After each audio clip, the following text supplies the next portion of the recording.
Hi and welcome to the Neil Ashton podcast.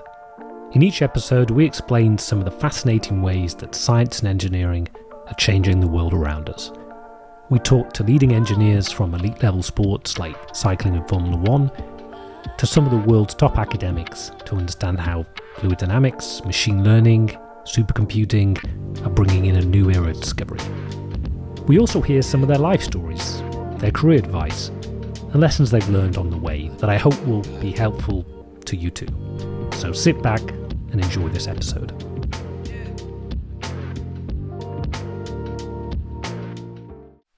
Welcome back to the Neil Ashton podcast. So today's episode is all about cycling. I said in the intro to the podcast that there were going to be certain themes, and cycling is definitely one of them. I hope I'm not the only person who has this sort of mixed interest of fluid dynamics, engineering, Formula One, and cycling. I think, though, it is more common. I think there's an interesting overlap between those disciplines. There is obviously a huge focus in aerodynamics, which is one of the things that we'll talk about today. Formula One and cycling have a lot of crossovers from a technology point of view, but I would also say from a people point of view. A lot of the people that I know that work in elite level cycling, people who are working on bike design or working with the teams, have come from Formula One, and there are a number of actual Formula One teams that have partnerships, things like Ineos, of course. So it's a topic that I hope will be interesting, and again, it sort of complements each other in a way. I'm speaking to Dimitris Katsanis today, who is one of these, a bit like Tony Pinarello, I would say unspoken heroes of the field. In fact, there's a link between Dimitris and Tony and I, which is that we all worked on the British cycling project to design the track bike for the Tokyo Olympics in 2020.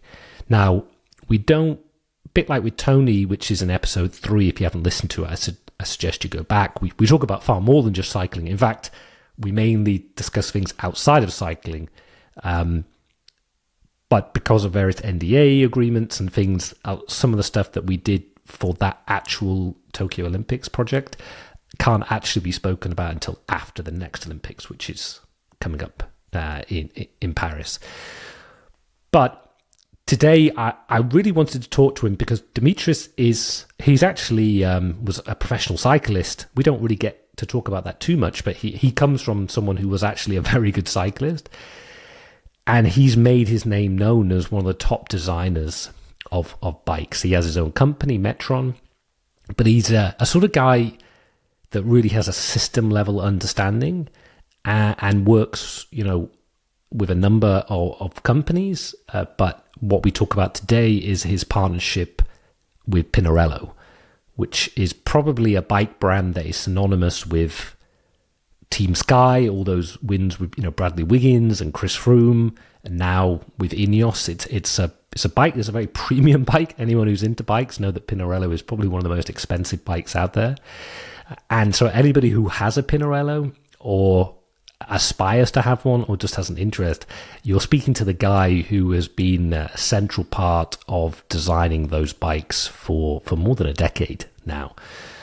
Someone who deeply understands it. So we try and start from the top about the UCI regulations, what governs bike design, and then really trying to get into this question of what's more important. Is it aerodynamics? Is it weight? Is it stiffness? I think he goes into some interesting discussions about how the rules are interpreted, where we should go with it.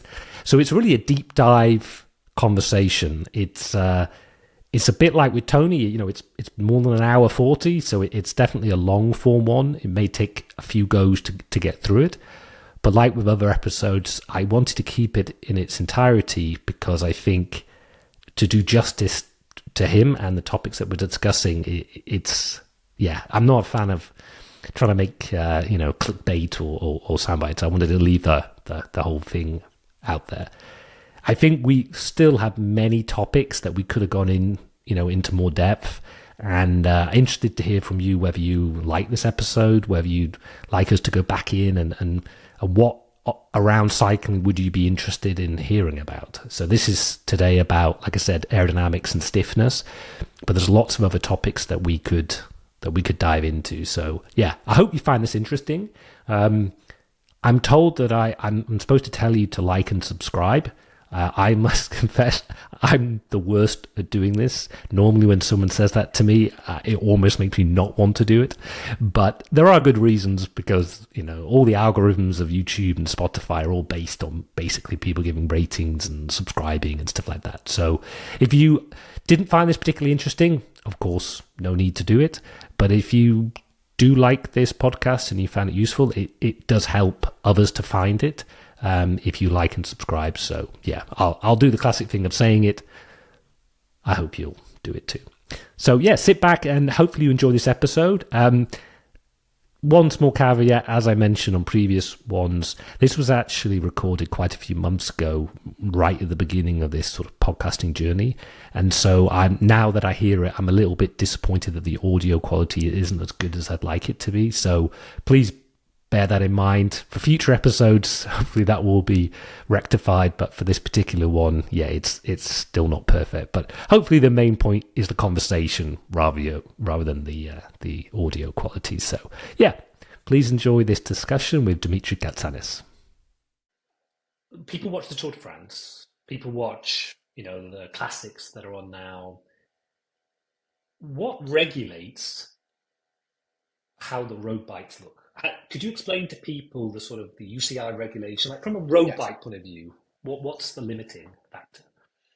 So the UCI stands for Union Cycliste Internationale, which is the world's governing body for the sport of cycling, and it covers everything from BMX and mountain biking to road bikes, track bikes, pretty much anything that has to do with the sport of cycling.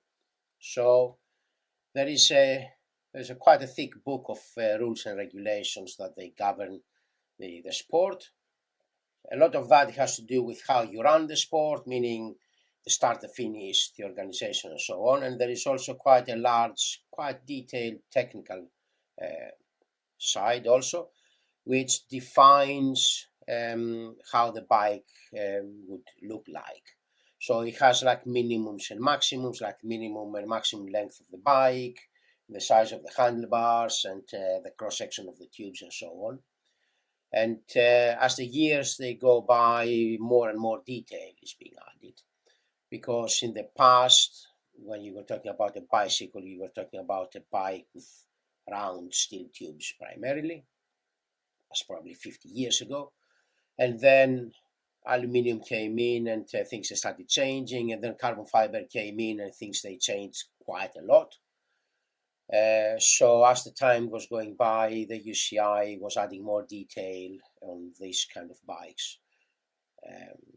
There was a time in the early 90s, mid to early 90s, that the regulations they were relaxed, that the regulations around the shape of the frame, they were actually relaxed quite significantly.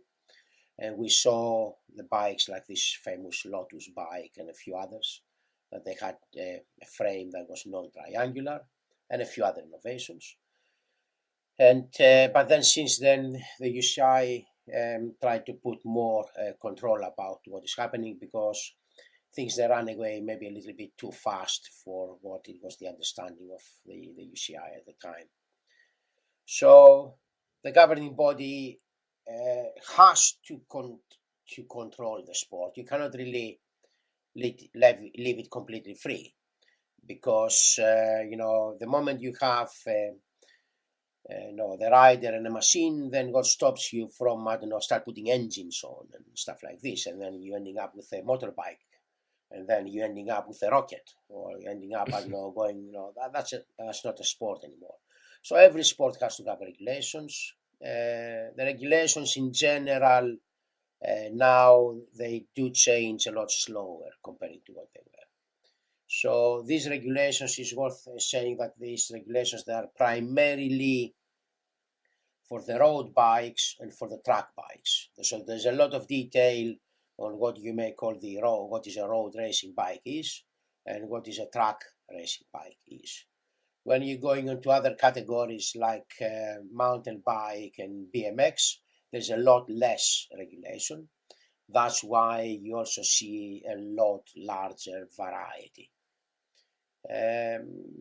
Regulation, of course, it can be seen as a good and a bad thing. In my opinion, is you have to have a regulation, but you also have to be able to keep modifying the regulation as time is going by to allow for development. I don't think we're going to see bikes as they were in the late 1800s with the huge front wheel and the tiny rear wheel like the penny farthings. Because if at the time they were saying this is the bike how we know it and we stick with that, then that's all we would know even today. So thank God for that, they haven't stuck to that.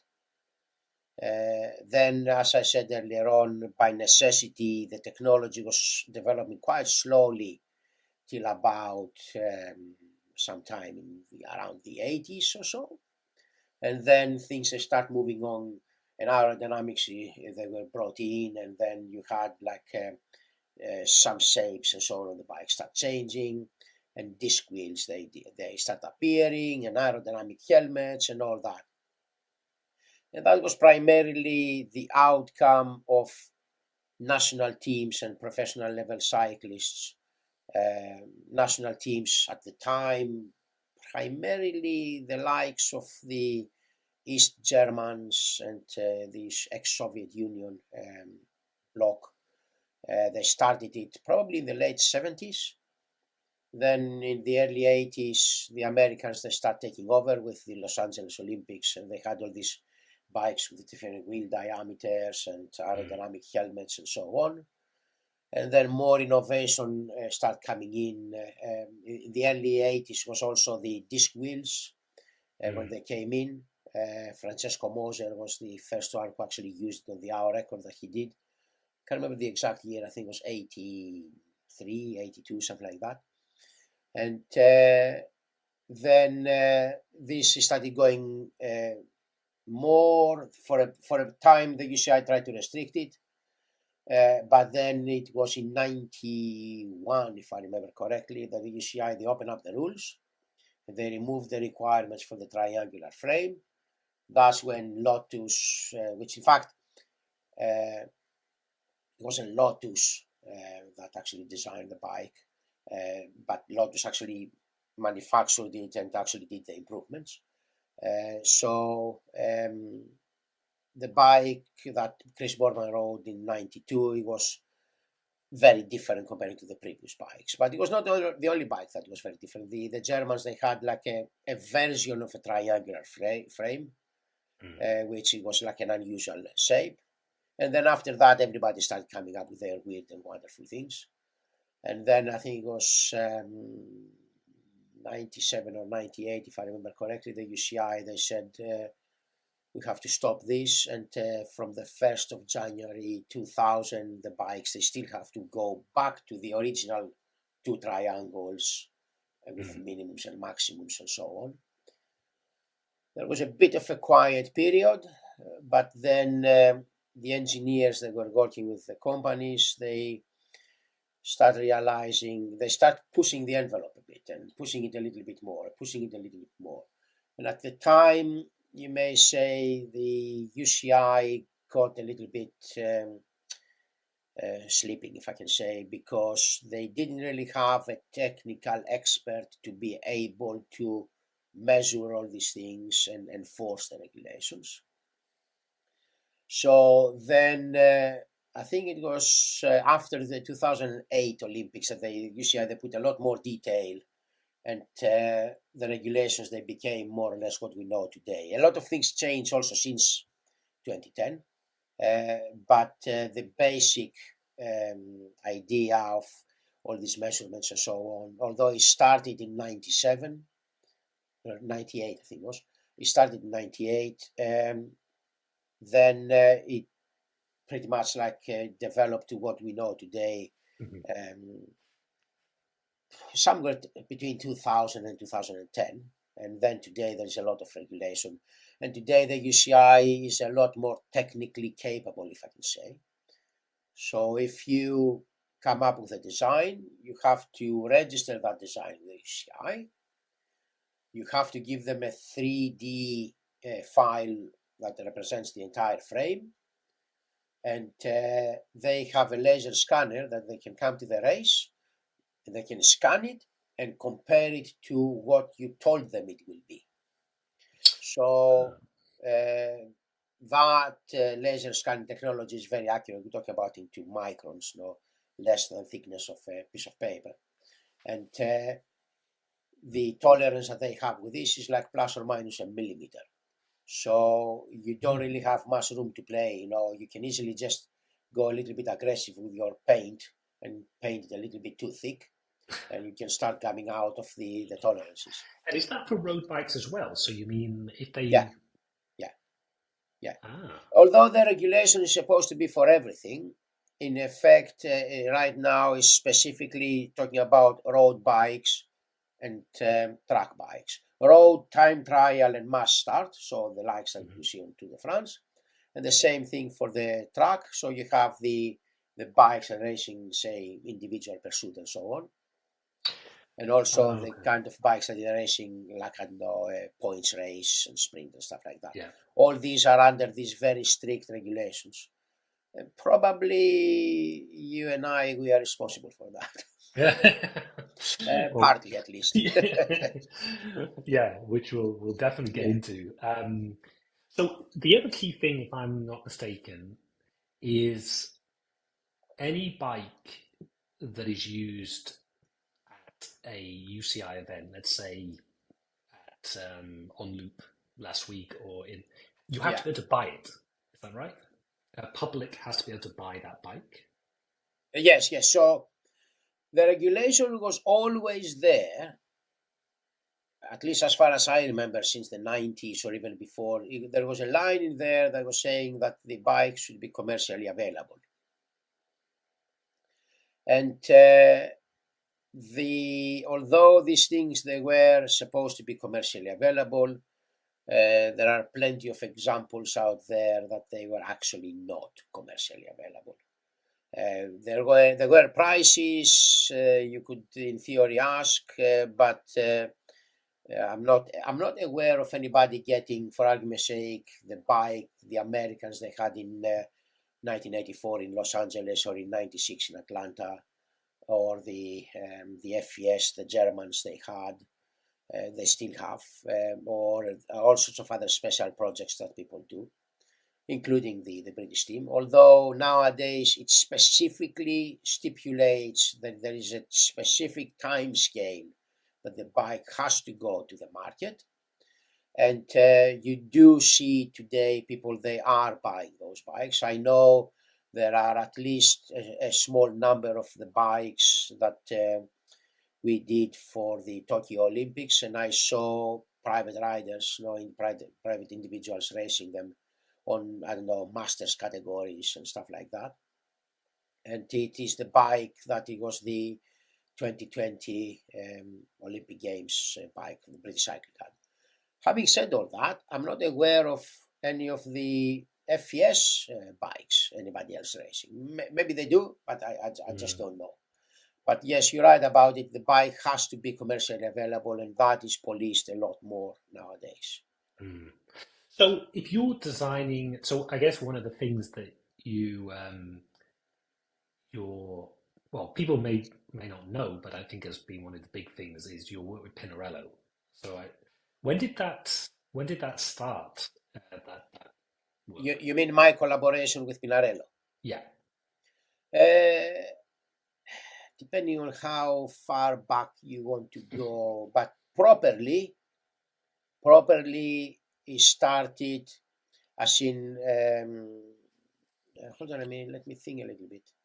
I did the first full bike for Pinarello, and it was released in 2013, which it was the Pinarello Bolide, the time trial bike that Bradley Wiggins, he rode that year, and later on Chris Froome and so on.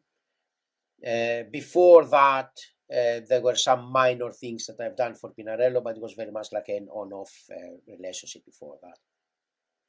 But since 2013, I collaborate with Pinarello in countless projects. There are always projects on the pipeline. Please don't ask me to tell you the future projects. I can talk about the old ones because they're in the public domain and you can find those.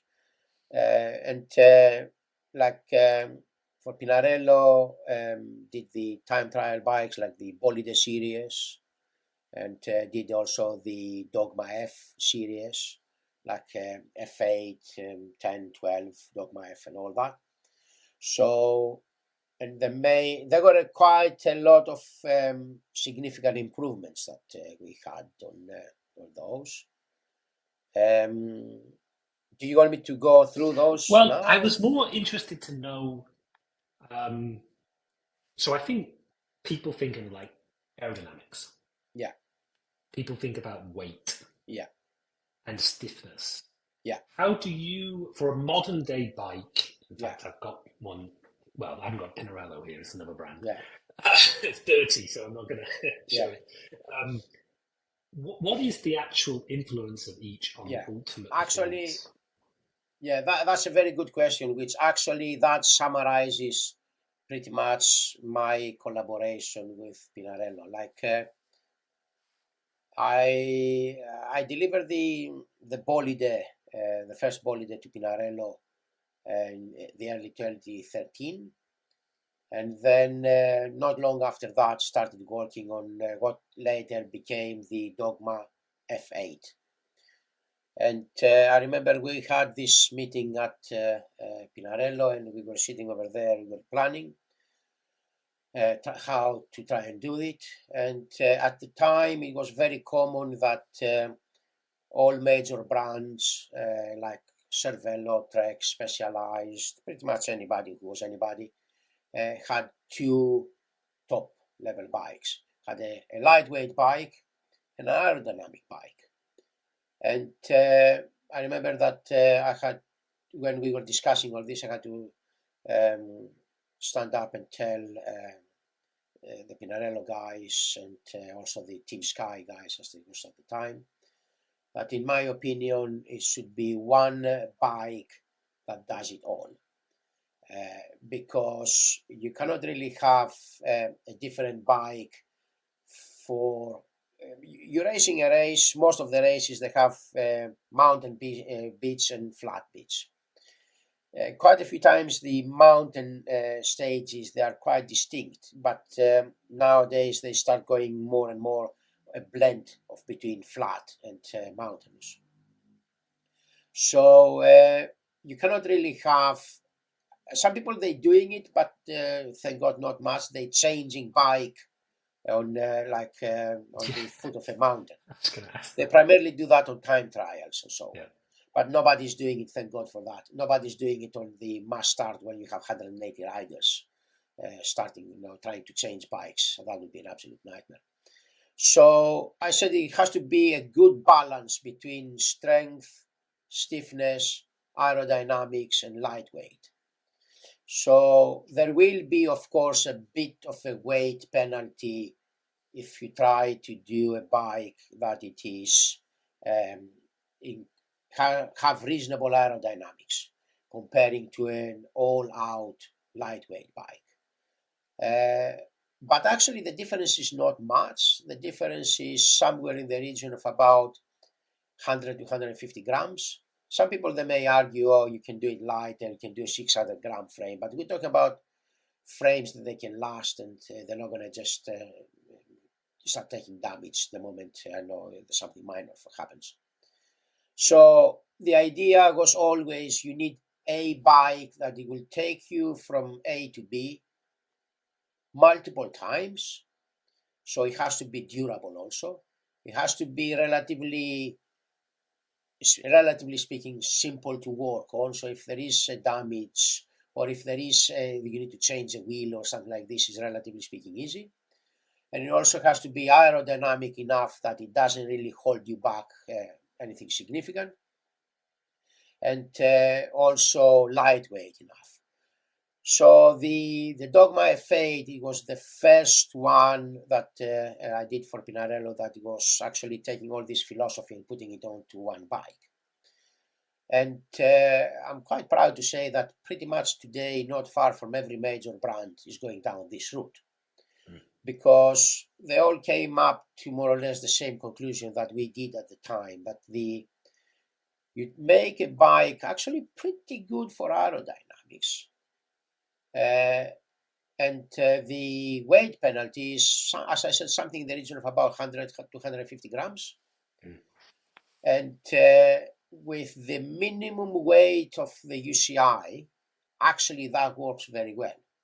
If you didn't have this minimum weight limit, then you would probably have everybody going for lightweight. Because in cycling, everybody is obsessed with the weight, because you can measure it very easily. But aerodynamics is something you cannot measure very easily. You have to have wind tunnel testing, or nowadays they have these little AirPods that can measure the speeds. But again, you really need to know what you're doing. You cannot just put it on your bike and go outright and find out what it is. And all these measurements, as we know, they do have quite a lot of tolerances. When you start going into the, 1% difference or below, things they start going a little bit unstable. So, to give you an idea, the F8, the first Dogma that I did for Pinarello, we did quite a lot of development about the different size and shapes of the tubes, both for the frame and the fork, location of the water bottles, and also how do you partially integrate parts onto the bike. So in effect, although at the time the disc brakes, they were not what we know today, they were just the rim brakes, they were standard ones. The bike was designed that you have rim brakes on, but specifically that you have rim brakes on. If you don't design it, you design a bike and you put a rim brake on. But you know this is the rim brake. How can you design the rest of the bike that you do not present to the airflow two different bits? You don't have the brake over here and the fork over there, but you put one behind the other. Yeah. Very simple things, actually, to be fair. But it seems to me that before that time, nobody thought of it. So the outcome of that one, you may say, okay, what was the outcome? So the outcome of all that, and this is not marketing, because this is like old news. You're talking about a bike that was on the market over 10 years ago by now. So the outcome of that one, that bike, the previous frame was over a kilo. I don't remember the exact numbers. I think it was something like the range of 1 kilo 100.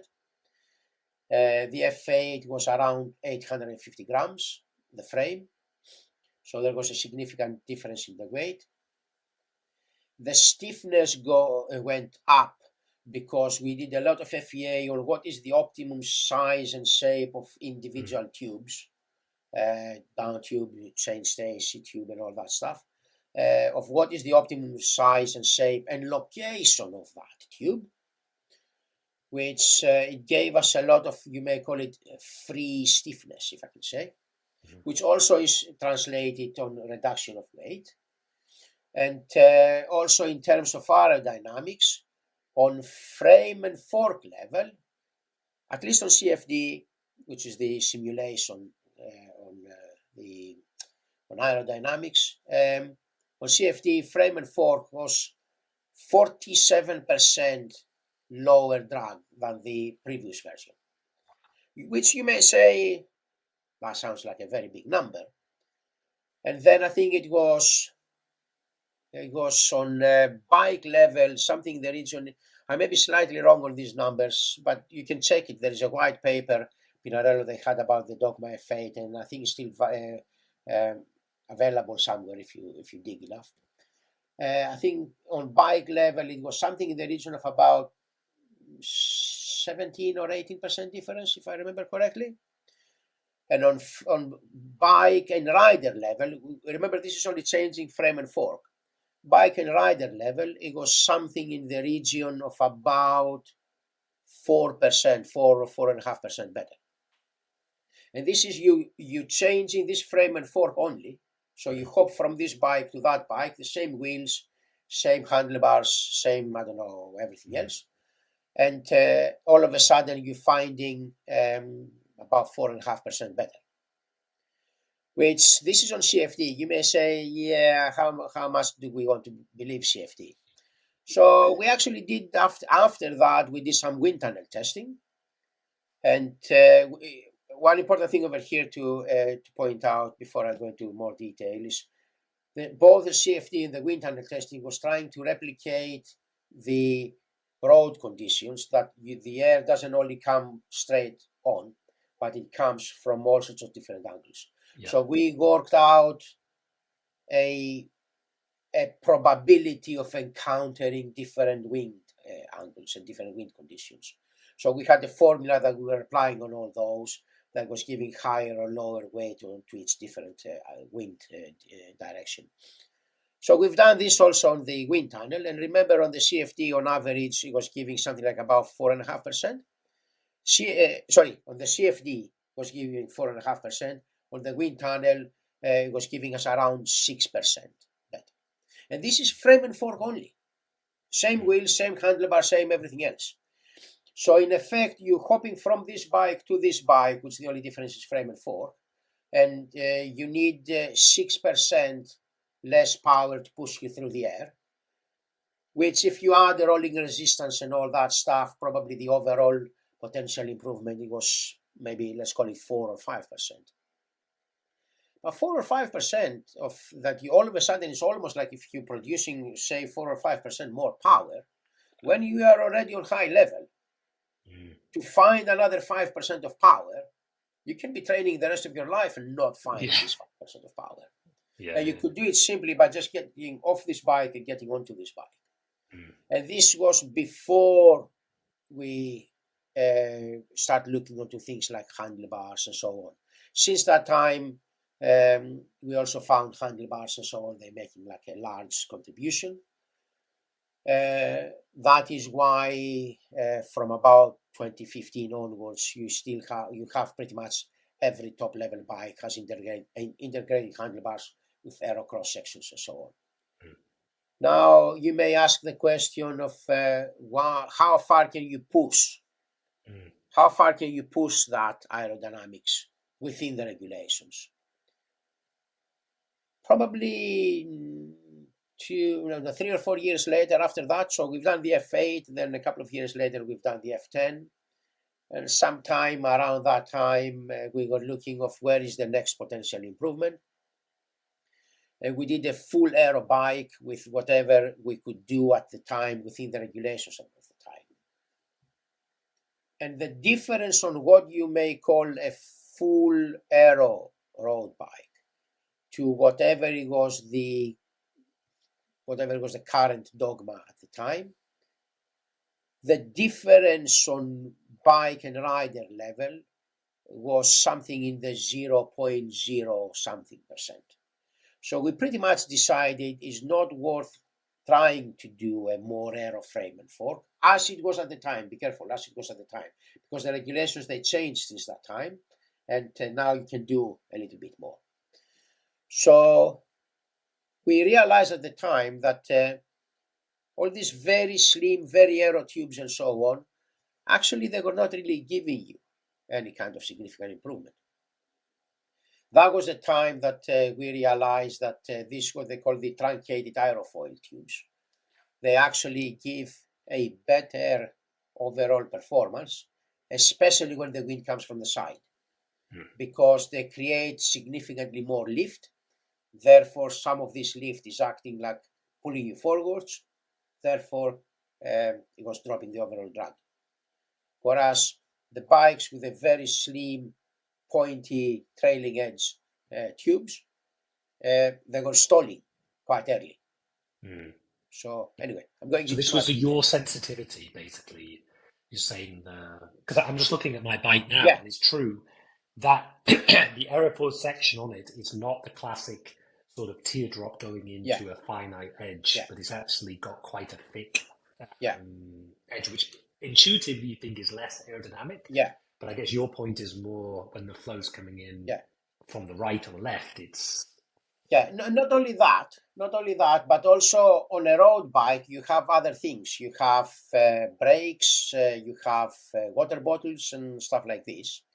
So looking back, like when I start doing bikes like this, I designed a couple of time trial bikes in the early 2000s, and it had like nice aero tubes that it was ending up, maybe not on a point, but a relatively narrow trailing edge. And then you stick a big water bottle behind it. So you're channeling the air onto the water bottle. Yeah. So we found that it's much better to shape the tube to actually partially cover the bottle, and the total drag goes down. Yeah. Because you are going to have water bottles on. Now, if you are going to race a 4-kilometer or 5-kilometer race or something like this, you don't have water bottles, fine. But in the vast majority of cases, you are carrying water bottles, even on time trial bikes. Yeah. Yeah. So what is it now that, because I think thing that maybe confuses people or they don't know is if you, and this is nothing to do with, this is more general now, not just Pinarello, but just any bike brand. Every time a new bike comes out, there is some statistic of X more stiffness, X less drag. Like, at what point is it still the case that bikes are legitimately getting better and better? How much runway is there? Yeah. Or is it a massaging of maths? Yeah. Yeah. I cannot talk about others. I can only talk about the designs that I do myself and my guys, and the ones that we're working on with Pinarello. Because you have to think about it when myself and my guys, we do that. We don't do it in vacuum. We're working, of course, with Pinarello. They also like contributing massively to that, and we're also working with the riders and so on.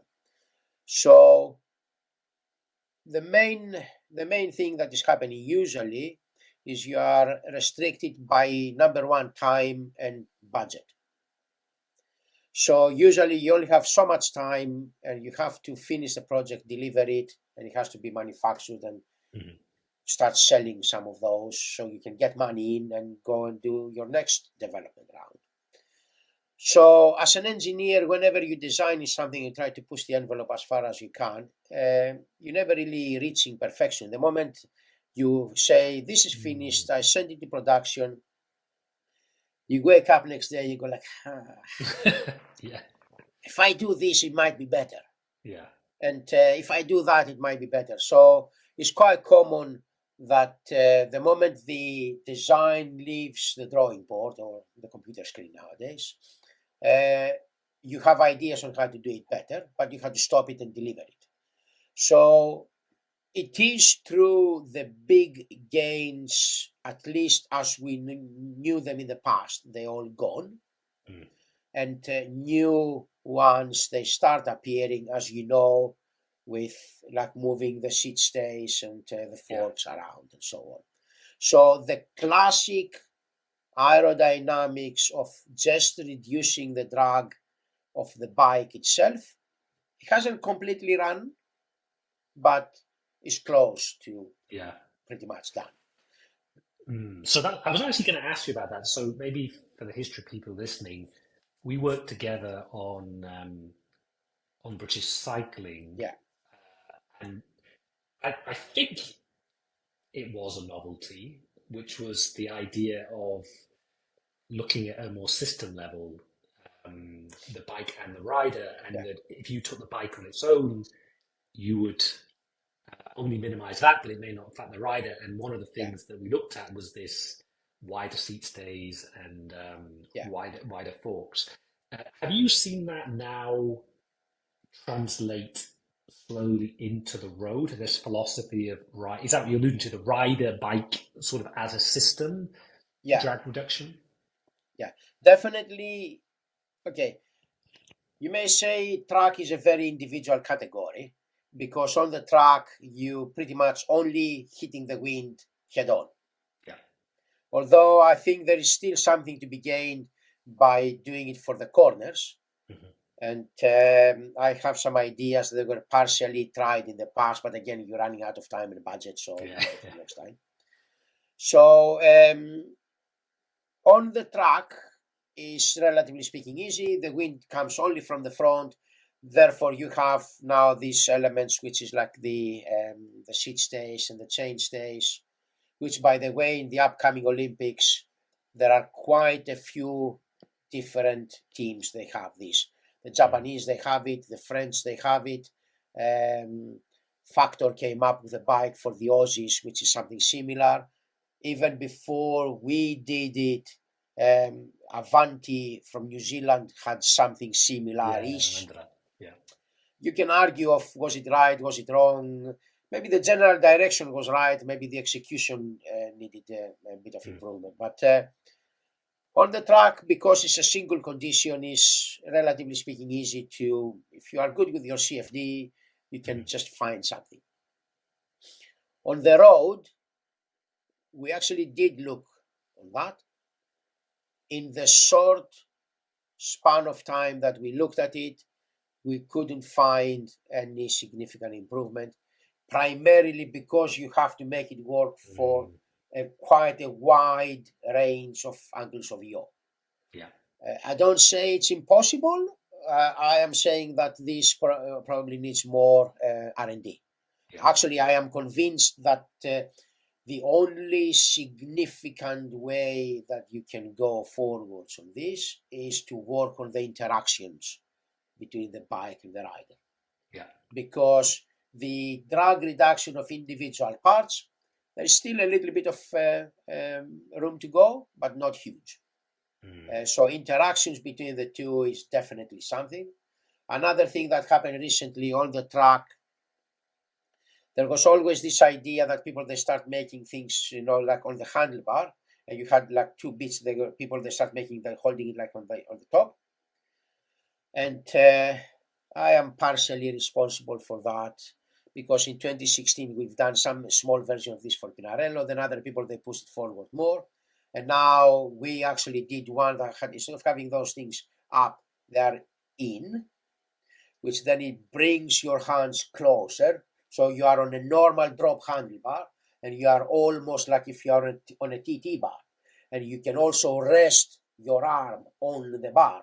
So you're racing with a normal handlebar, but you are in a position which is almost a position which is a time trial position. And this is not that the bike is more aero. We have to remember something like around 80% of the drag is the rider. So if you can put the rider in a good position, we can talk about skin suits and all that stuff. But let's say it's the same skin suit, the same everything else, but you can put the rider in a better position.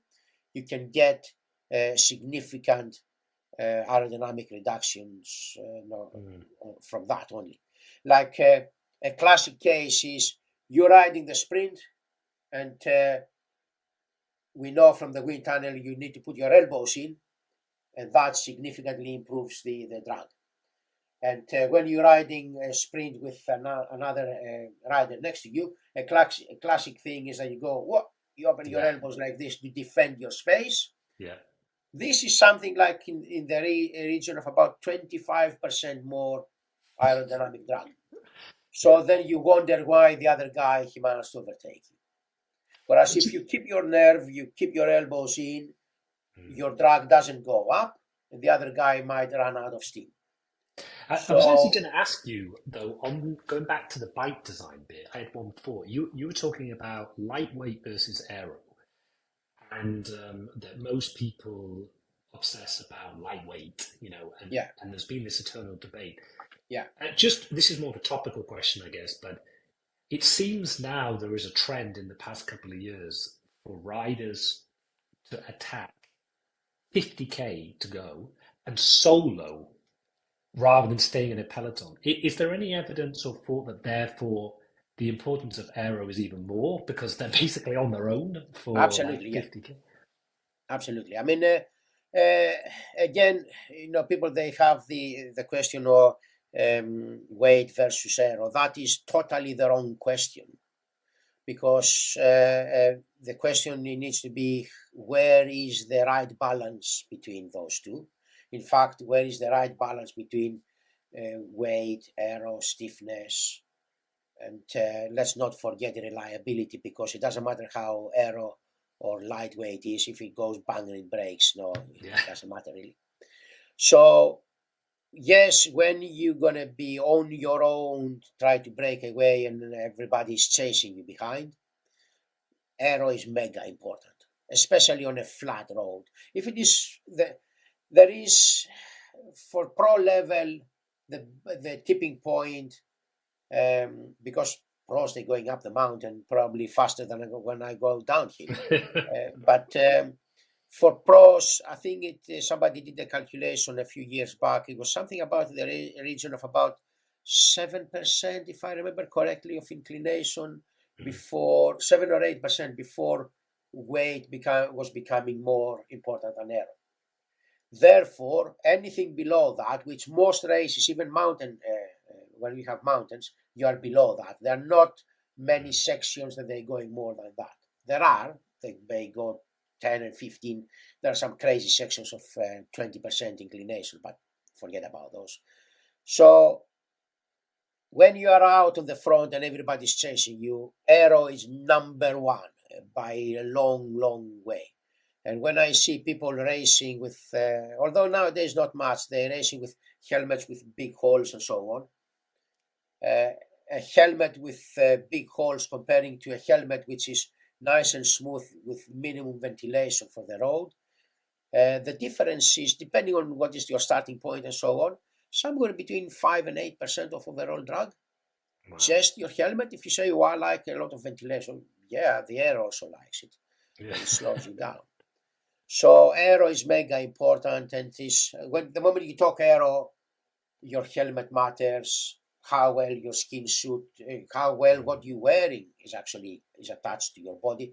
The moment you're racing, I see sometimes, I despair sometimes, you see pro level riders on the biggest race of the world, like in the Tour de France, and they're racing, and you see this thing over here going like this on the air. And you go, for Christ's sake, any aerodynamicist will tell you that this is creating drag. Yeah. So what, at pro level, what stops you from having better fitting clothing? Yeah. So socks, shoes, wheels. I have an example to bring you. I'm not going to go into the detail of who was and all that, but I was in a meeting a few years back, and we were talking about a rider that it was quite a small size rider. So he was obsessed with the weight.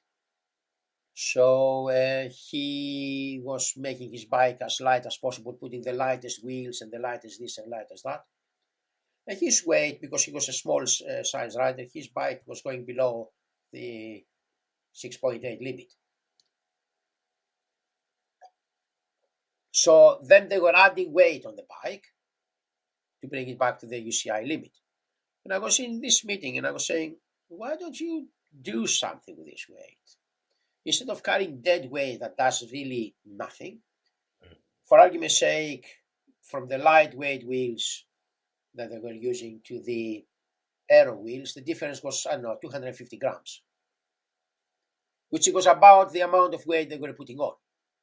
So it's not that the bike is going to still be the same weight, but you have an extra advantage, which is more aerodynamics.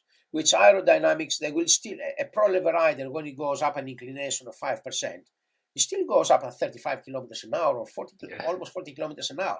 So aerodynamics, they are important. So then, since that time, they changed their mind. That was Team Sky at the time. And they don't use dead weight. They will put it the lightest they can for that rider with a weight that is usable, not adding lead weight on. Yeah. So weight is important and aerodynamics is important. You have to have the balance. We did a calculation like this once. I think it was, if I remember correctly, it was 2017. Yeah, I'm pretty sure it was 2017 Tour de France. So 2017 Tour de France, and there was I think there were 2 time trials, and one of them was a very mountainous time trial. There is this picture of Chris Froome going up this very steep hill. with the small chainring on the front. I'm not quite sure if that was a 42 or a 39, something like this. And a 29 or 30 teeth gear on the back, standing on the pedals. So you had like a top of the world level rider that hill was so steep that he actually had to go like time trialing up, standing on the pedals. But that bike on the starting line, it was 7.2 kilos or something like this. Mm. With time trial bars, disc wheel on the back and 3-spoke wheel on the front. Yeah. And the reason for that is we've done a lot of maths behind this of what if you use a time trial bike on the flats and then you use a normal bike up the mountain with normal wheels so you can start on the pedals and do whatever you want to do. And we found that if the weight difference is less than a kilo, the Aero bike was winning every time, because you will be a fair bit faster on the flat, and you don't have the penalty of changing over, plus the potential of something going wrong. And we did the calculation, and the calculation was showing that the overall benefit will be roughly the 20 seconds mark, comparing to changing bikes and stopping over and changing and going from one bike to the other. And actually, I think that time trial, if I remember correctly, Froome, he won it over Dumoulin for 21 seconds. Wow. There is another example I can give you of something like this, which again is not so much only versus weight only, but this is actually an example that concentrates on the weight, but also includes the Aero. In 2002, I did the very first frames for British Cycling, and they raced in the Commonwealth Games. That was, I think, July that year. And it was only frames, no forks. And they said, can we do a fork about this one, please? And so I did one fork, because the time available I could only do one fork, and Chris Hoy raced it. That fork, it was around 300 grams, if I remember correctly. The previous fork, it was something in the region of about 500 grams, or 200 grams difference. It was also significantly slimmer, so the aerodynamics, they will also be better. But at the time, we never really tested one against the other, so I don't really know how much better. Let's assume that it was only the weight in this case, although I'm pretty sure the aero difference was also significant. 200 grams, Chris Hoy at the time was like 95 kilos or something like this, plus the bike, so over 100 kilos. So let's call it 100 kilos. 200 grams is a 0.2% weight difference, which you go like, that's pretty small. On the kilometer, where he used it, flat, you don't take it up the mountain. Weight only matters in the acceleration phase, which is usually the first lap, roughly 250 meters or so. After that, it doesn't really matter, because after that is flat, you don't accelerate anymore. If anything, your speed goes down. So we calculated, I may be slightly wrong on the numbers, because 2002 is a long time ago.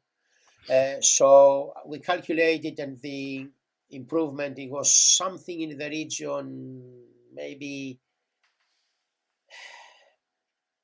I think it was about 18 thousandths of a second. Let's call it 0.02 of a second. Let's keep it simple. So let's call it 200ths of a second. Let's assume that the calculation was wrong and you were only getting half of that. Let's call it that it was 0.01 of a second, meaning 100th of a second. Chris Hoy, he won that event for 1,000th of a second. So even if the calculation was way out of it, 1,000th of a second was the winning margin.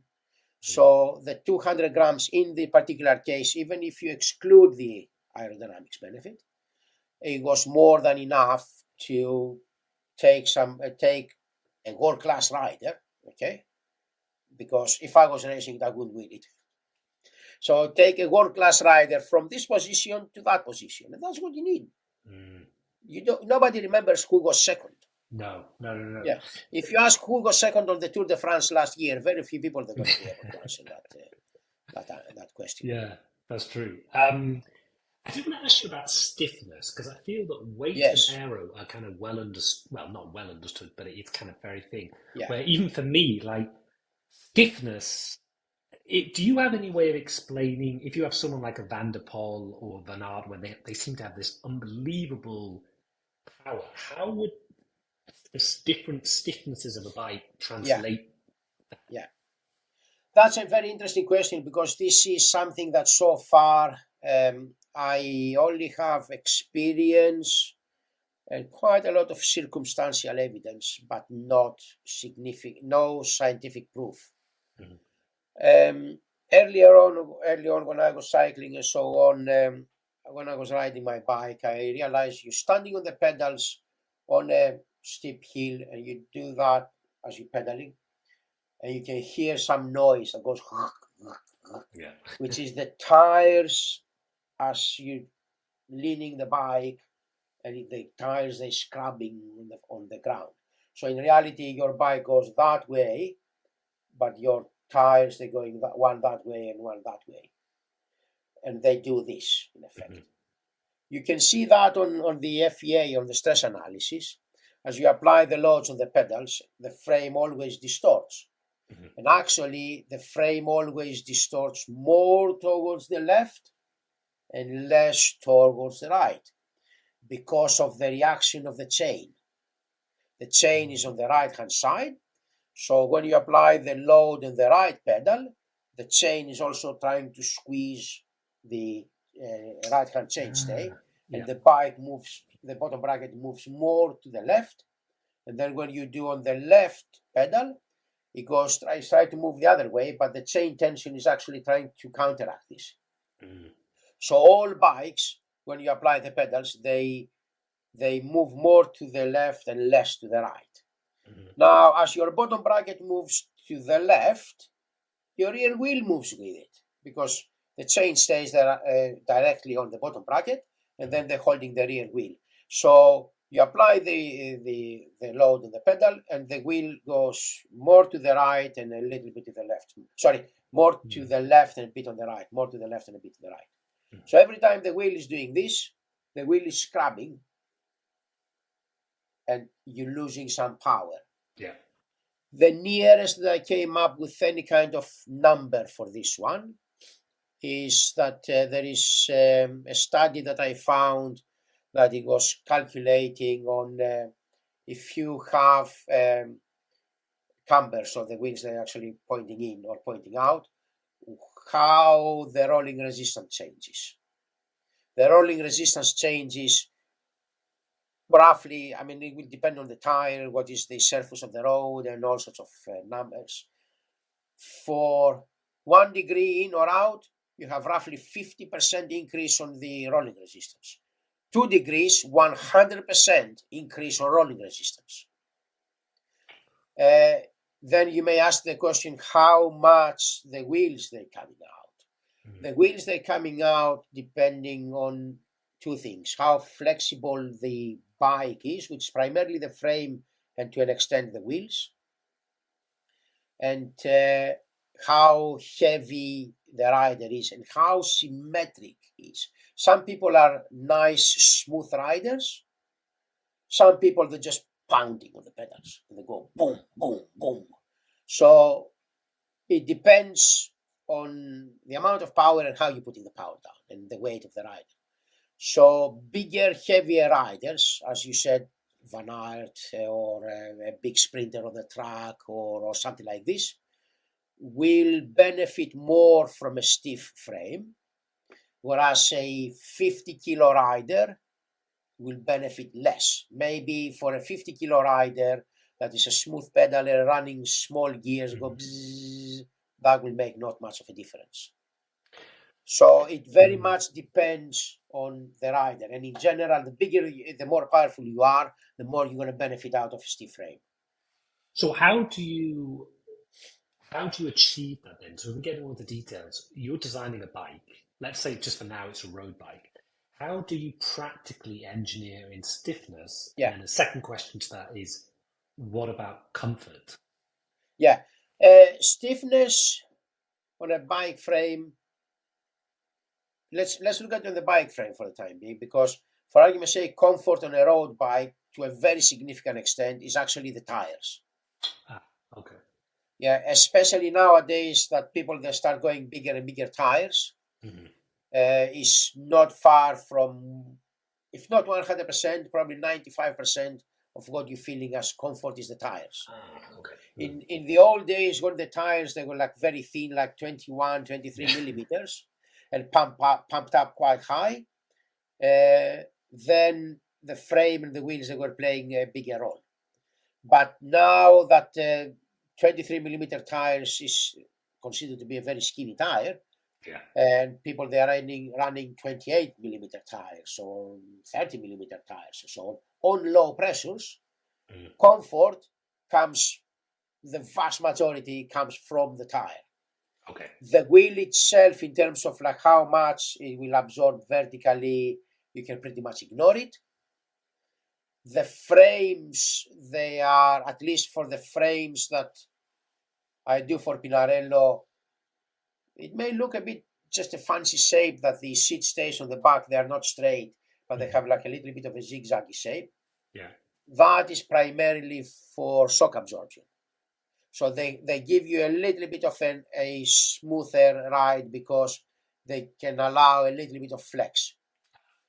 Yeah. That actually came from the time that the thicker tires, so the thin tires were prevalent. Yeah. Nowadays, with the thicker tires, it probably makes no real difference. Okay, but this is like what is comfort and how stiffness is relating to that. And also, when you're designing a bike, when they're talking about the stiffness of the bike, they primarily refer to the stiffness on what you may call the power transfer. So in effect, you have it from the head tube to the bottom bracket to the rear wheel. So when you're designing a bike, if you do a straight line between the center of the rear wheel to the top of the head tube, anything below that, it has to be designed for primarily torsional stiffness, because it's the bit that actually matters when you're pedaling. And anything above that is designed to be more compliant, so it actually reduce the shock absorption. Increase the shock absorption. So the lower part of the frame, that's why you see large down tubes and large chainstays, and relatively speaking, large lower part of the seat tube. Because by doing this, what you're ending up with, you minimizing the relative movement of the bottom bracket, trying to wander left and right as you pedal. And the way you do it is you do your stress analysis, you see where your stress is and your flex is generated, and you try to put material over there. And you can do this either by adding material or increasing the cross sections. That's how you do it. Okay, so so just for people to understand, so you're saying essentially the difference between a very stiff bike or a not very stiff bike, the way that it translates essentially into your speed is partially that as you stamp down on the pedals, a bike that's not very stiff will basically cause a lot more sort of lateral movement in the tire, and therefore the rolling resistance would kind of increase, whereas a very stiff bike is going to stay a lot more true. And Okay. Be careful. A stiff bike on the drivetrain side. You should not compare stiff bike on the feeling on how comfortable it is. Yeah. There are quite a lot of misconceptions about this one. Like, for argument's sake, in the early days of aluminum frames, people they were saying, "Oh, aluminum frames are very flexible." I know that because I was riding one in the 80s. And actually, I liked it, to be fair. They were saying it's too flexible and you're losing power, but I was still beating everybody on the spring. But anyway, so then later on, somebody realized, the likes of Klein and Cannondale, they were like the ones that they came up with the idea, that a large diameter aluminum tube, it can make the bike both lighter and stiffer. So they start making these bikes with the large down tubes and large tubes here and there, and the weight went down like an old steel frame. If you were going below 2 kilos, we're talking about a good quality like a Columbus SLX, which you can still buy today if you want to. If you go below 2 kilos, you were actually pretty good, actually. And the aluminum frames of the day, they were just hardly any lighter, maybe 100 grams lighter or something like that. Then when they found out that you can do lightweight aluminum frames with large diameters, the weight dropped dramatically, and you could buy an aluminum frame at 1.3 kilos or even 1.2 kilos. And for a period, you could buy a sub 1 kilo frame. But that was before the ISO testing that mandated you need to do a lot of fatigue and stuff like that. So then the sub 1 kilo aluminum frames, they disappeared. But the way they were doing this is they were going very large diameter, say 60, 70 millimeter diameter tubes. They were like sub-millimeter wall thickness, which makes it very stiff, very light, and pretty strong actually. But comfort suffered. And there was this myth that, oh, aluminum is stiffer than steel. Anybody who's a little bit into engineering will tell you for the same cross-section, aluminum is 1/3 of the weight and 1/3 of the stiffness. So if you make something exactly the same, it will not be stiffer. It will be actually a lot less stiff. But it was purely the large diameter that was making it work. So stiffness is something that I think is still a bit overlooked. I only have circumstantial evidence. I know there are some people, they try to put some science behind it. I don't really know the results yet. I hope they manage to find something. I'll be very interested to know. Yeah. Well, so one of the things that I was wondering about is then on the material side, there's obviously something where I think you've done a lot of innovation. But if you look back, steel, aluminium, carbon fiber, so where does the link between carbon fiber, titanium, 3D printing, where are we at now, and where are things kind of going towards? Is that an area of sort of innovation? So if we leave carbon fiber out for a minute, if you look on you may call the three main materials like steel, aluminium, and titanium. And we can go to carbon fiber a bit later. These materials, they're actually quite interesting because if we say aluminium is roughly 1/3 the weight of steel and roughly 1/3 the stiffness and the strength. Maybe not the strength, but the stiffness. And different alloys, they will have different strengths and all that. One important thing to understand is also stiffness stays relatively unchanged within that group of materials. So more or less all steel will have a very similar stiffness, not exactly the same, but very similar, maybe within a 5% range. And the same thing for all aluminiums, between the lowest stiffness to the highest stiffness, it will be something in the region of about 5%. Titanium sits pretty much between those two. Is about a third lighter than steel, but a third heavier than aluminium. The stiffness of titanium again is like halfway between those two. The strength of titanium is closer to steel than what aluminium is. So in theory, you can make it a lighter bike, but you will end up with a more flexible bike. Now, carbon fiber is a very interesting material because carbon fiber can have a really vast range of properties. It can be a main thing about carbon fiber is actually very light. It's significantly lighter than aluminium. It's not halfway down. It's not half the aluminium, but for equal thickness and so on, if aluminium is 10, for argument's sake, carbon fiber will be 6.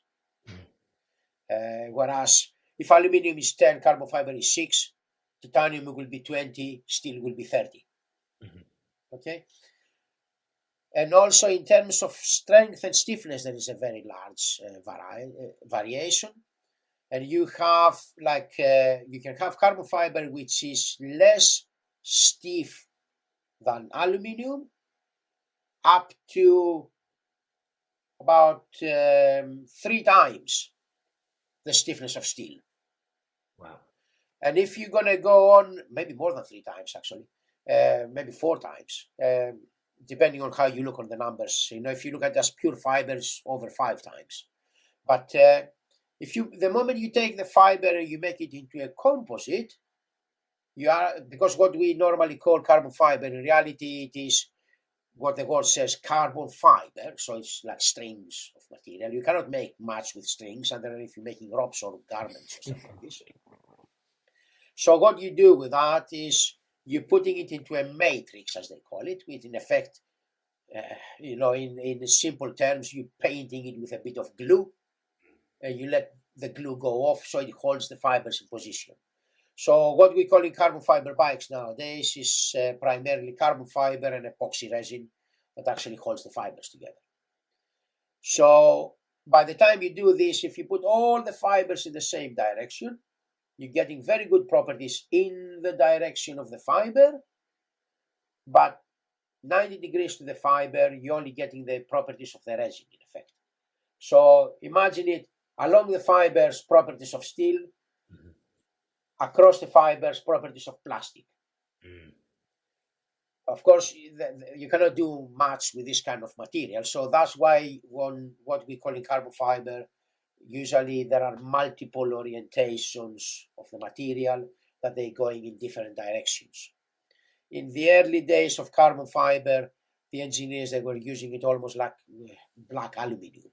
Yeah. So it had like equal number of fibers on 0, 90, plus 45, and minus 45. It wasn't really significantly better than aluminium. So then engineers, they got a bit more clever. You do all your analysis and you put more on this direction and less on the other. And this is really how today's bikes, they ending up being lighter than aluminium. If you were only doing them that you put the same number of fibers, same amount of fibers in every direction, you will not really get anything lighter.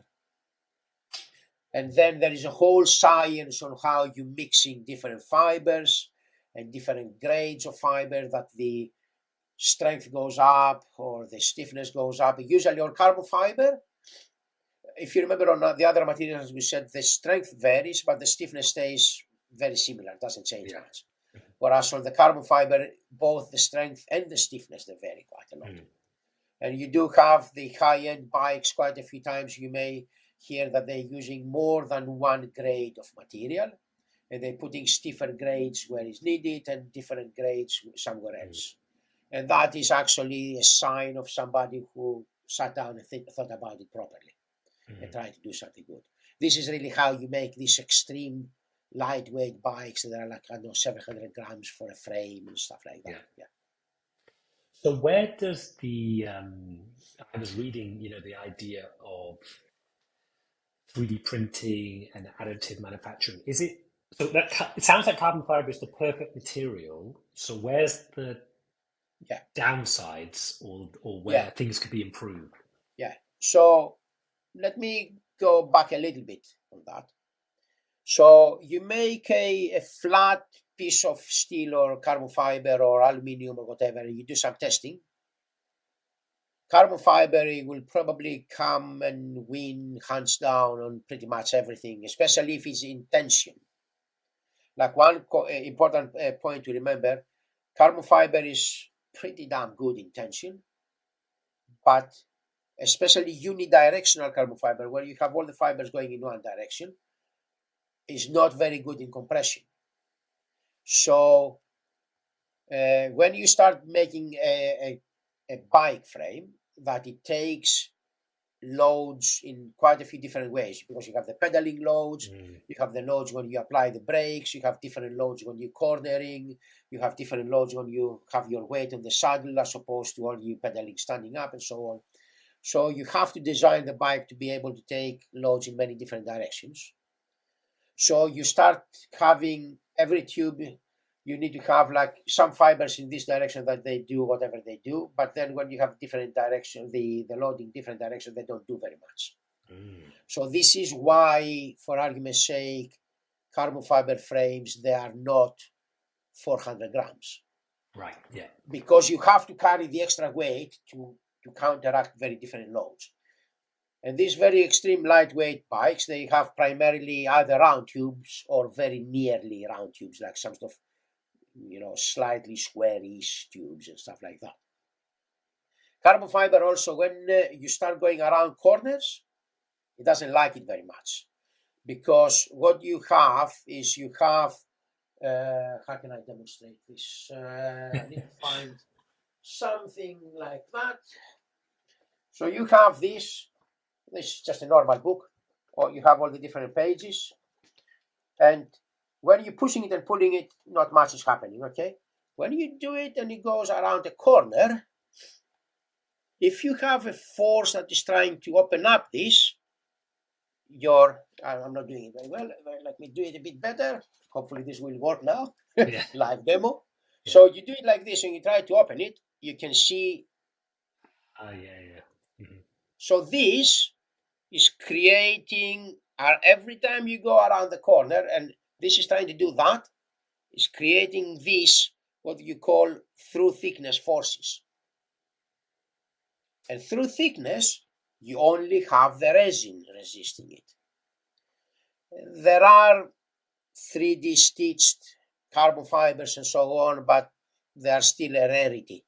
It's a well-known technology, probably more than 50 years old technology, but putting fibers through the thickness is hardly ever used. So because of that, again, you have to carry extra weight. So then your benefit from the carbon fiber comes down and comes down and it comes down and it comes down. Now, where 3D printing is coming in is you can do all sorts of weird and wonderful shapes. You can also do internal structures. Let's say one of the problems that we realize quite a few times in carbon fiber, if you go onto any modern bike, lightweight carbon fiber bike, you take the top tube and you pinch it like this, you will feel it moving. In the middle of the top tube or in the middle of the down tube, you do it like this, you can feel it moving because it's less than a millimeter thick. This doesn't matter very much in the middle of the down tube, but when you're going close to the corners where it needs to turn, the walls, they do this. So to counteract this, you're putting extra material and so on. With 3D printing, you can have a wall that is, a structure which is like this, and when the walls try to do this, as you apply the forces, you can have another wall in there. Or and when you say 3D printing, just so people understand, what material are we speaking about now? 3D printing, you can do it in plastic, but you're not going to ride a plastic bike very far. The most commonly used material is titanium. Somehow, titanium 6-4, as they call it, which is 6 aluminum, 4 vanadium. It is a material that actually is a very well-known material. It's a high-strength material that you can actually 3D print pretty well. So the vast majority of 3D printed structures out there that they have to do with high stresses and so on, they're titanium. And again, when you have a thin wall like this, we had this a number of times, because we do a lot of 3D printing in titanium these days. We have this sometimes that you have a tube that it may be whatever shape it is, and as you apply the forces, it does that. So to counteract this, you can put a mesh in there, or you can put some extra beam or two or whatever it may be, and that can actually eliminate this to the extent that you can end up with a structure which is lighter than the carbon fiber. And when I first came across this, I'll tell you a story which goes something like this.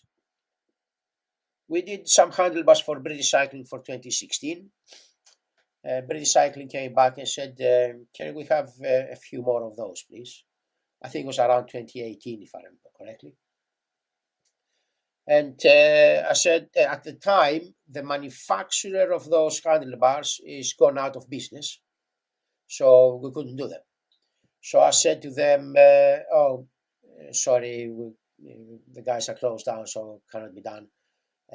Either we can try and find somebody else, which starting a new manufacturer is always difficult because there's a massive amount of detail, or we can 3D print them for you in titanium if you want, but don't expect it to be lighter. In effect, I was telling them it's going to be heavier.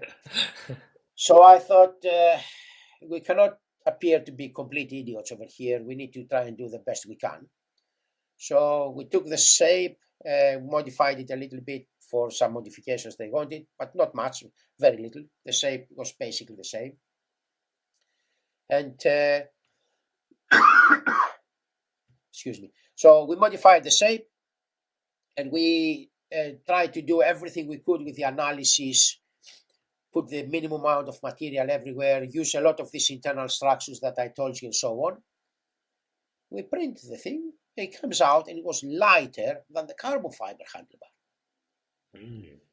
I thought, oh, all right, okay, I wasn't expecting this. Remember, by that time, I had 25 years plus experience in carbon fiber.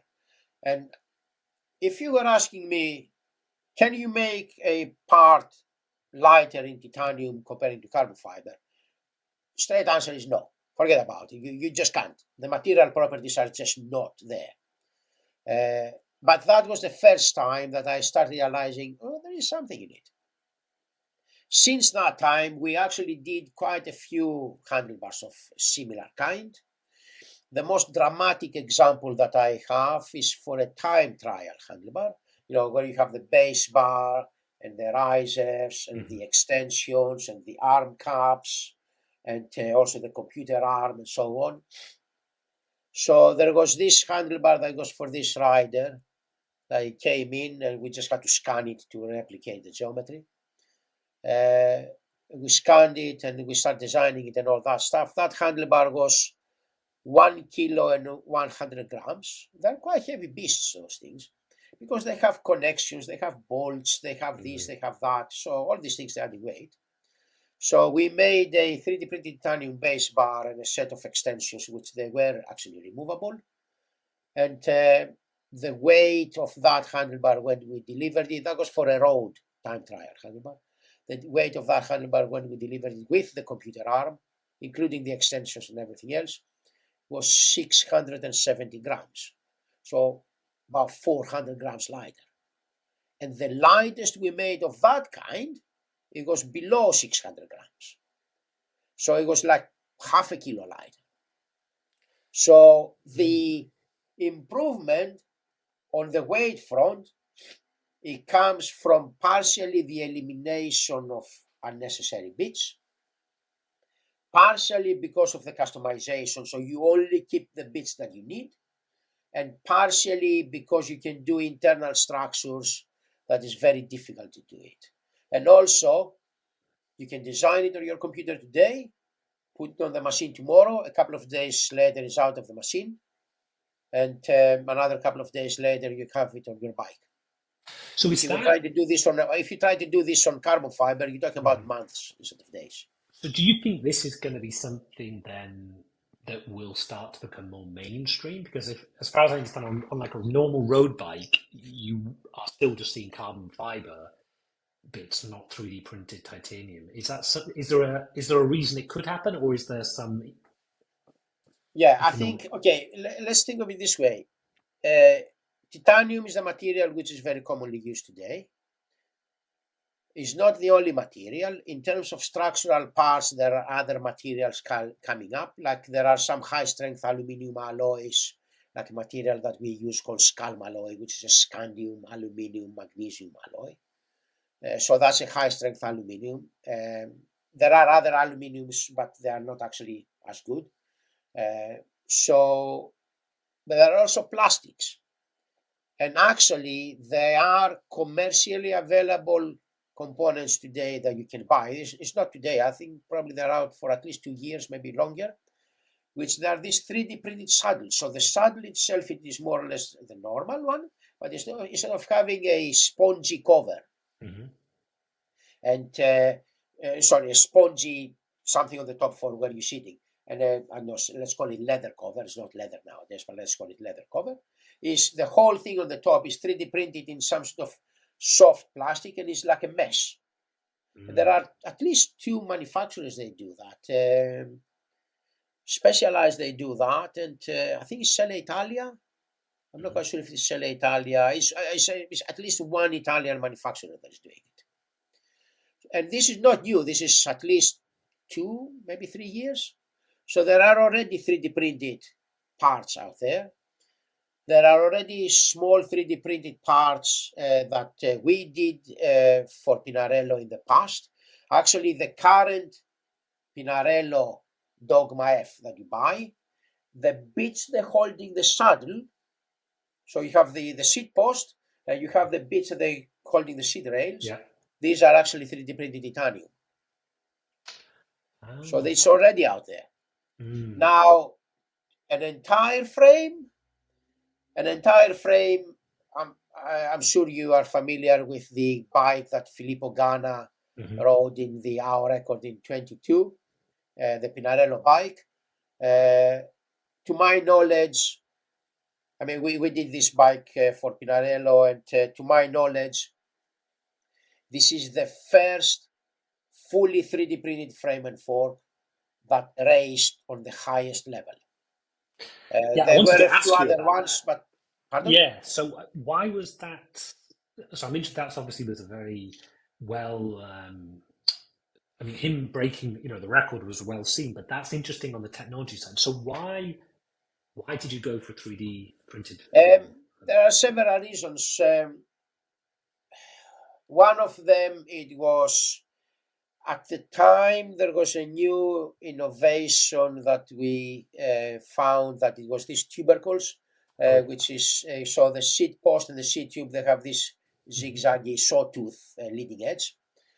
At the time when we realized that this actually can have a potential benefit, the technology to do it in carbon fiber wasn't quite there yet. So there was no, I don't say it cannot be done, but it needed some development.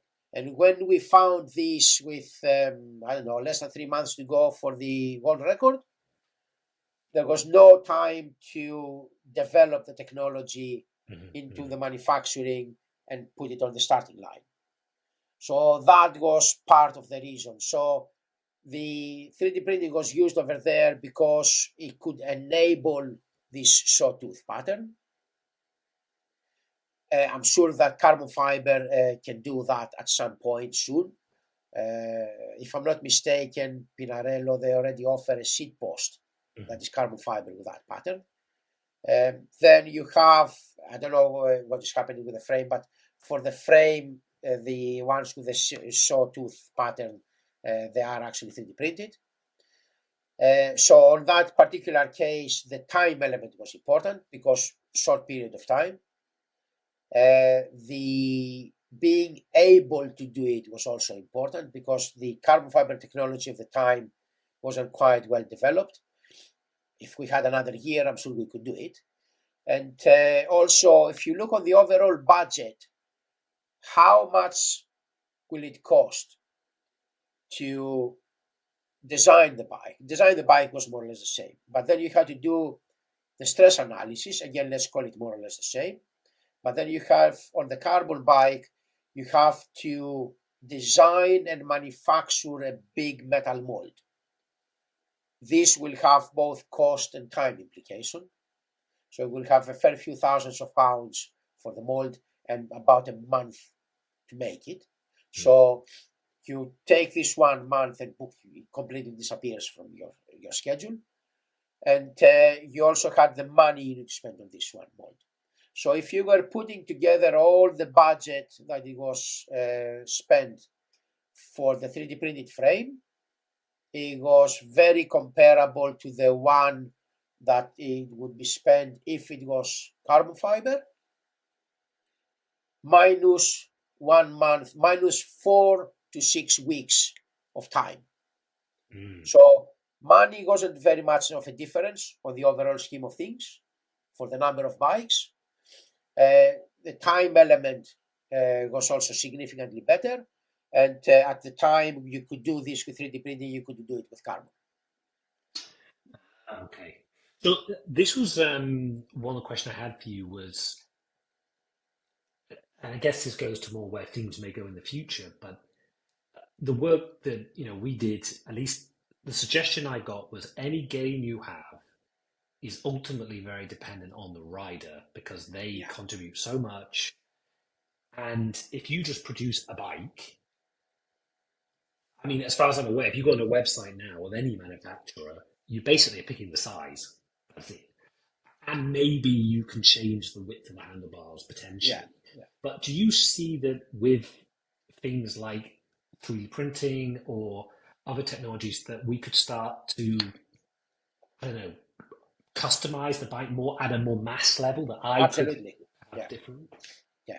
I think the time of mass customization is coming, and it cannot, currently, as we know it, it can only be realized with 3D printing.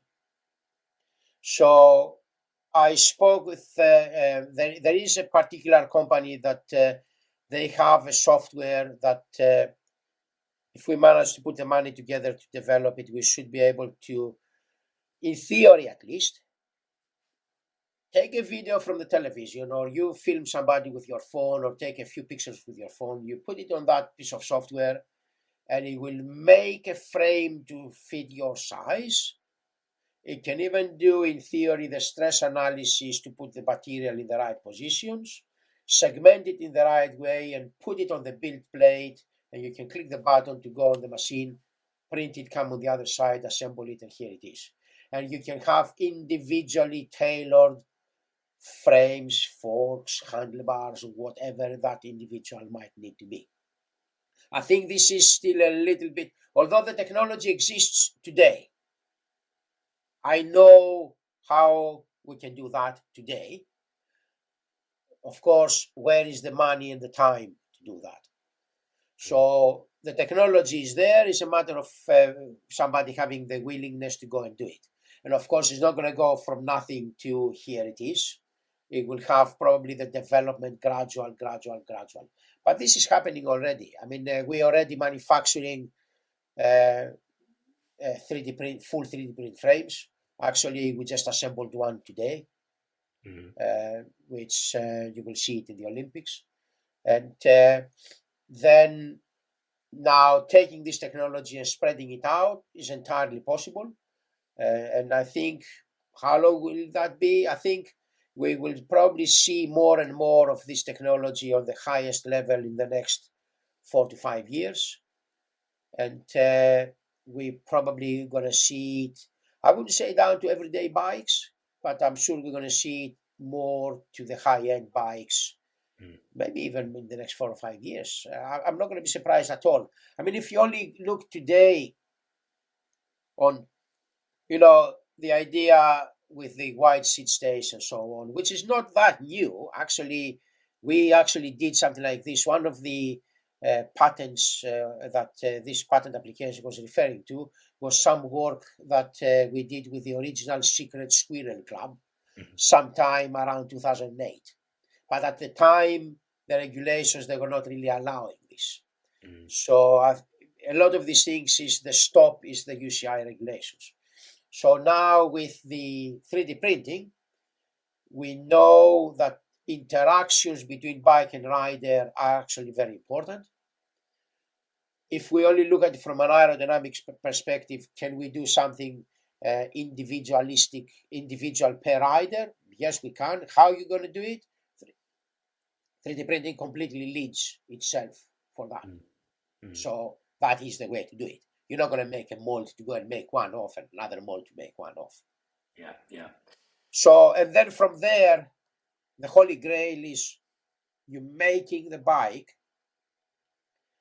for that rider, for specifically, meaning for the amount of power that rider is producing and the weight of this rider. Because right now, the bikes, they have to be designed and tested to an ISO standard, which is a good thing. But that ISO standard, assumes a certain amount of power and weight and so on. Okay. So, which it is probably okay for a 70 kilo rider or an 80 kilo rider or a 100 kilo rider. But when you're going to have a 60 kilo rider, a 50 kilo rider, you're carrying more weight because you need to pass the standard. Which, from the safety perspective, is a good thing, because at the end of the day, you cannot really have an infinite number. Can we get a bit more clever and classify it a bit better? Maybe. Yeah.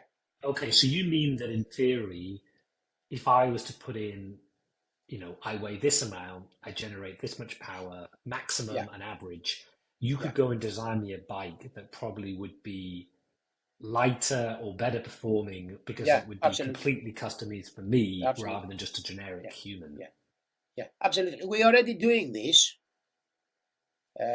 probably for the last 20 years or so, but it's going the other way, because the standard, the ISO standard, is primarily for a road bike. So a road bike, it doesn't really see some of the forces that you have the big 100 kilo sprinters that they can produce. So what we actually do is we use the road standard for the road. We use the road standard for some events on the track.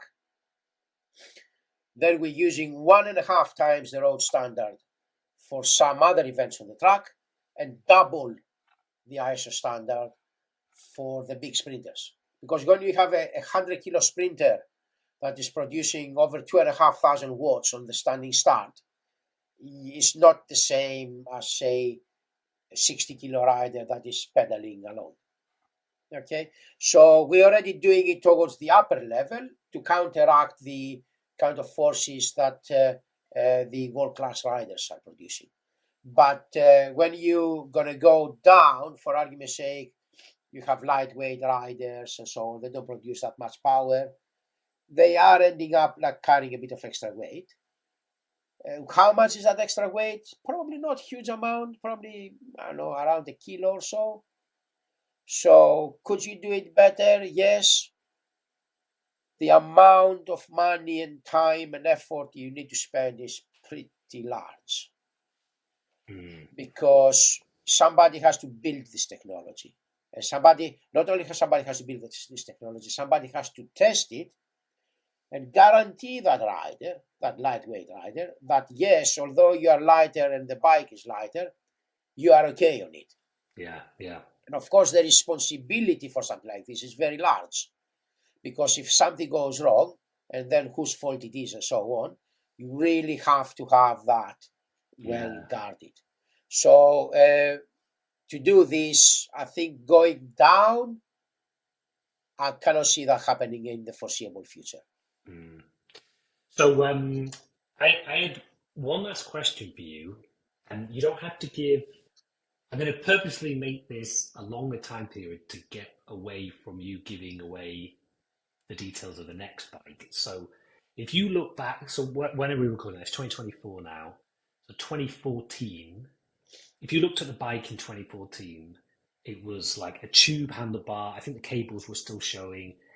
If you look at it now compared to the bikes, it looks pretty basic, doesn't it? What do you think the bike will look like in 2034? Well, that's an interesting one. I think this mass customization we were talking about, it will be there by then. Maybe not the entire bike, but definitely more custom things. Like, as I said, these saddles, you can go and buy them. I'm not going to be surprised if these manufacturers at some point soon, they're going to start offering a custom saddle for, the way you're riding the bike and all that. So I definitely see mass customization. The major factor that actually changes the bike significantly is the regulations. If, for argument's sake, the UCI is going to make a decision, is going to say, let's change the regulations, and I don't know, the tube shapes, they can be whatever you want, or the wheel size can be whatever you want. This will have a huge effect. If the regulations around the sport, be careful over here, we're talking about like a high-end sport, so it's controlled by regulations. Okay, if it is not that and you don't have regulations, it's a different ballgame. But if it is controlled by regulations, the regulations, they have a huge impact on how the bikes they look like. To a very significant extent, the bikes, they look like the way they do today because of the regulations. So if the regulations, they do not change, other than the 3D printing, like bringing in some, I wouldn't call it revolution. In reality, there is hardly ever a revolution. Okay, in reality, it's an evolution. Somebody decided to make the wheel and make, I don't know, a cart, and then somebody put two wheels in front of the other with another stick and start riding it, and then you call it a bike. And but if the regulations, they don't change, I think 3D printing, it can bring the customization, both in aerodynamics and in comfort and in functionality. So that's 3, not 2. So that definitely will come from the 3D printing. If everything else stays the same, I cannot see much else. Aerodynamics, I think we beat it about the bush quite a lot. Can it be better? Yes. Can it be significantly better? Maybe.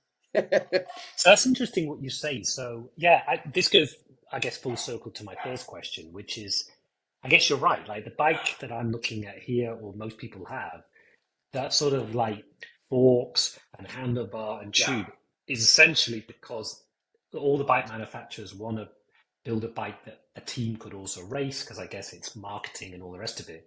So you're saying if it keeps the way it is, it's largely going to be the same. But I guess if they just totally said, well, you could have a fork with any cross-sectional area or the tube, I guess then it's like an open design space. So maybe the final question is, if it was an open design space, could you see it being dramatically, more aerodynamic, lighter?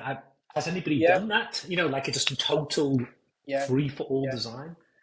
Yeah, I mean, you can actually take a good glimpse of that for the early to mid-90s.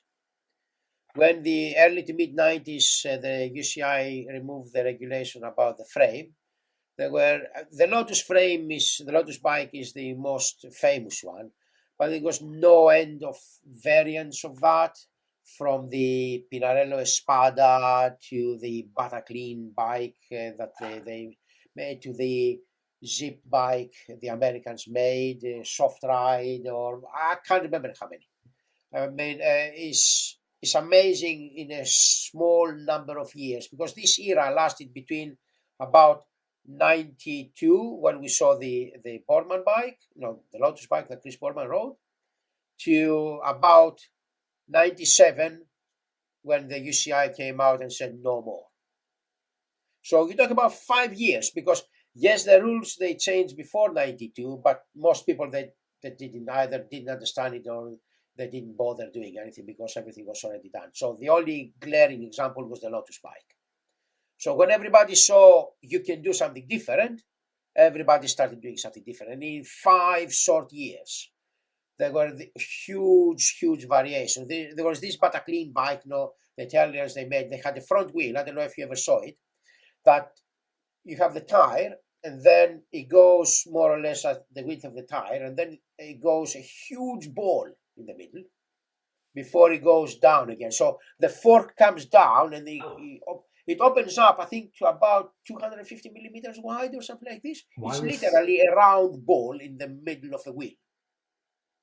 Was that better? Well, what was that? Who knows?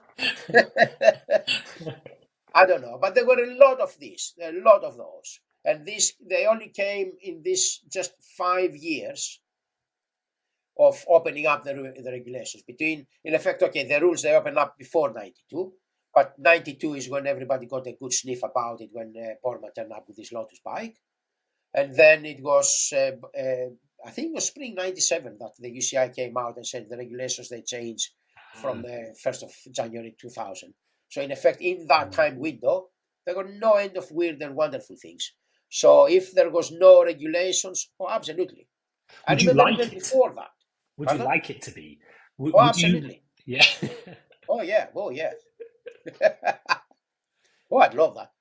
Yeah, because it feels almost that, like, this is like the analogy with Formula One, I guess. There's always this tension between, we just want it to be about racing, and I guess a cycling equivalent would be everybody should have the same bike, it's just about the human, then versus the innovation of the bike itself, and how it could translate to everybody on the street, you know? But I have a good point, I think it's a good point on that.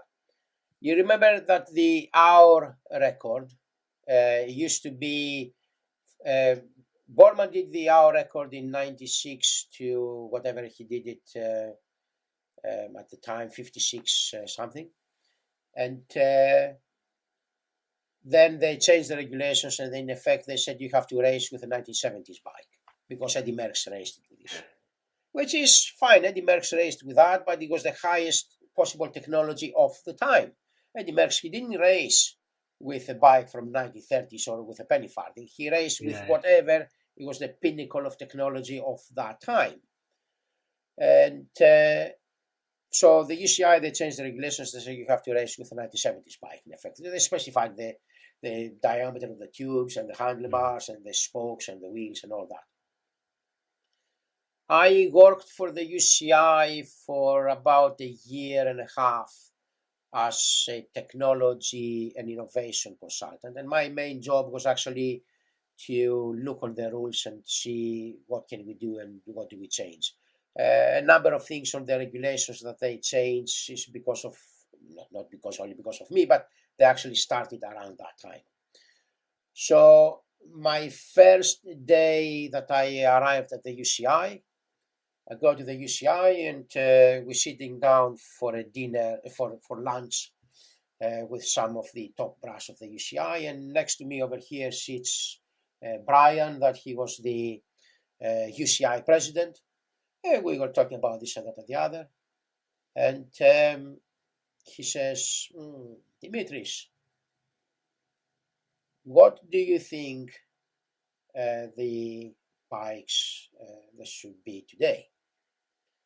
I said, look, Brian, I think it should be today's riders with today's bikes, not the bikes of yesteryear. So today's bikes, riders with today's bikes. And Brian, he said, I think that's a good idea. And this is really the time that the hour record regulations, they changed, and they went to, in effect, the hour record regulations, they changed to go to whatever they were the legal UCI bikes of the time. So in effect, today's riders with today's bikes. And also a number of other things, they started going, the 3-to-1 rule is gone, and a few other small things here and there. So I strongly believe today's riders with today's bikes, which also means as today's technology is being improved and created as we're going along, this is done by today's people, which some of them are actually also the riders. So as the things are progressing, we need to progress with them. Otherwise, we're going to just stay, I don't know, back in the caves. Can you imagine when we were in the caves and we were thinking, should I go out there or the tiger will eat me? And it does seem as if there's, I've seen, I don't know if it's just in the past year, but like an interest from Formula One teams, getting back into cycling again. And with the Netflix and these sort of documentaries, it seems that there's more and more budget Red Bull coming in, obviously Ineos still a major, play, but, Visma Lease bike. Seems like if the technology doesn't, if it restricts, those people won't be interested because they want it to be they want to differentiate, don't they? They don't want everybody to be the same, or why would they be coming in? Yeah. I think what makes the sport interesting, of course, the athletic performance is number one. Mhm. And that's what I'm saying. You have to have regulations and you have to be able to enforce it. The UCI had a bit of a problem on the enforcement at some point. Now they are much better. So having the regulations and being able to enforce it is, you make sure that you don't go from where you are and somebody has a brilliant idea, it goes up here somewhere, and nobody else wins for the next 10 years. Yeah. Because then the public is going to lose the interest. You go there to watch a race, you have your favorite, but your favorite hopefully will win. But if your favorite wins all the time, where is the interest? Yeah. You're going to go over there, you know the guy is going to win. Why should I go there? Mm. So the competition makes the difference. So the UCI needs to do the regulations. It goes like from here to there, to there, to there, to there, to there. So you keep modifying as new things that are coming in. And of course, you need to keep pace with the new things. Usually the problem with these kind of things is the technology outpaces the people they checking it. Yeah. Usually the ones they create the technology, they are like years ahead of the ones that they try to check it. Yeah. And it's like a cat and mouse, Mm. that. And to be fair to the UCI nowadays, they are very good, very open, and they do take a good view of innovation, Yeah. much better than a few years back. That I should be on the blacklist of the UCI, of at least in the past, on how many innovations that I applied, and they said no. Well, that's funny. Well, Yeah. thank you so much for taking the time to speak. I mean, I think it would be good to talk again at some point in the future. I know there's certain stuff we worked on and stuff you're working on now that I guess in certain, months and after Olympics, you may be more able to talk about things. Yeah. But yeah, I really enjoyed this. And All right. yeah, thanks so much. Okay. Thanks, Neil.